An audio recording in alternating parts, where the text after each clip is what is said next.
అప్పులన్నీ కూడా with in limits జరిగినప్పటికీ కూడా చంద్రబాబు నాయుడు గారి కన్నా వైఎస్ఆర్సీపీ ప్రభుత్వం ఇంకా బెటర్గా పర్ఫామ్ చేసినప్పటికీ కూడా ఏ రకంగా దుష్ప్రచారం చేస్తూ పోయారు అన్నదానికి నిదర్శనాలు. 5/4/2022 చంద్రబాబు నాయుడు గారు మొదలెడతారు. మరో శ్రీలంకగా రాష్ట్రం అని చంద్రబాబు నాయుడు అంటారు. చంద్రబాబు స్టేట్మెంట్ వెంటనే ఈనాడులో దాన్ని అలా చూపిస్తాడనమాట, ప్రచురణ చేయడం మొదలు పెడతాడు. దీని తర్వాత రాష్ట్రం దివాలా తీసినట్టు సీఎం ప్రకటిస్తారేమో అని చెప్పి మళ్ళీ చంద్రబాబు నాయుడు అంటాడు. ఇది 13/4/2022 13/4/2022లో అంటాడు. వెంటనే ఈనాడు మేలుకోకుంటే మనకు శ్రీలంక గతే అని చెప్పి రాస్తుంది. ఈనాడు 19/4/2022 వెంటనే ఈనాడు మేలుకోకపోతే మనకు శ్రీలంక గతి అని రాసేస్తుంది. దీని తర్వాత తందన తాన అంటూ దత్తపుత్రుడు శ్రీలంక పరిస్థితికి రాష్ట్రం కూతవేటు దూరంలోనే ఉంది అని చెప్పి ట్వీట్ చేస్తాడు 17/5/2022. దాని తర్వాత అప్పటి టీడీపీ ఆర్థిక మంత్రి, అంటే ఇప్పుడు ప్రస్తుత ఆర్థిక మంత్రి పయ్యావుల కేశవ్,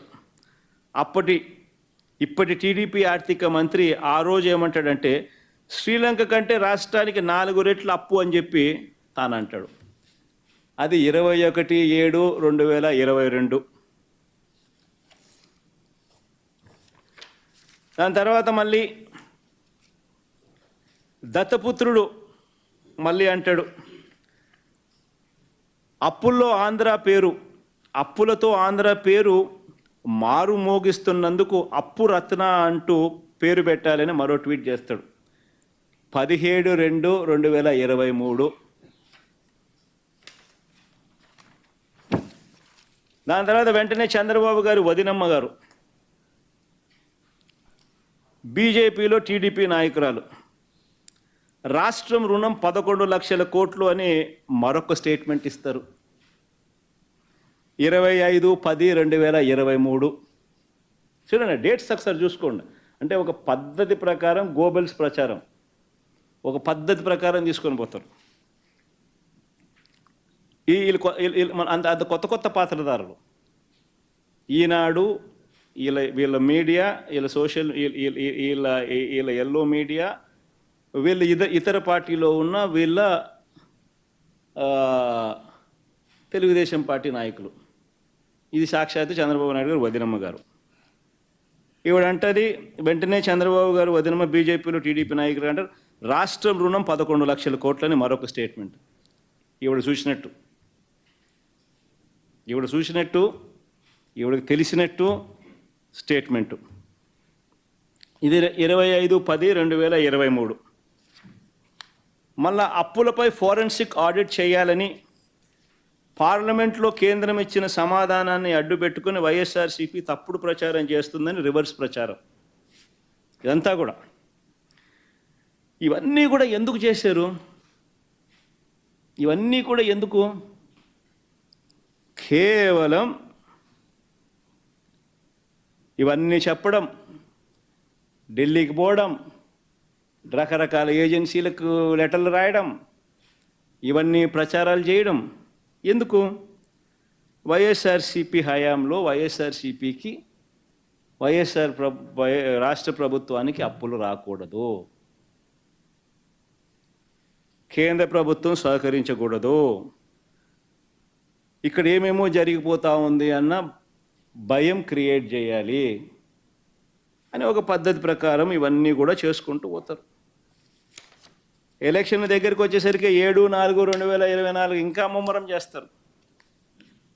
రాష్ట్రం అప్పులు ఏకంగా 12,50,000 రూపాయలు అని చెప్పి మళ్ళా చంద్రబాబు నాయుడు గారు వదినమ్మ గారు ఇంకో స్టేట్మెంటు మళ్ళీ కంటిన్యూ చేస్తారు.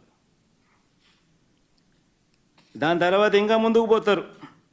సరిగ్గా ఎన్నికలకి నెల రోజుల ముందు ఈనాడు ముందుకు వస్తుంది అనమాట. 21/4/2024 ఒక ఎకానమిస్టును పట్టుకొస్తారు. ఆయన ఎకానమిస్ట్ అని చెప్పి ఒక బిల్ల తగిలిస్తారు ఆయనకు.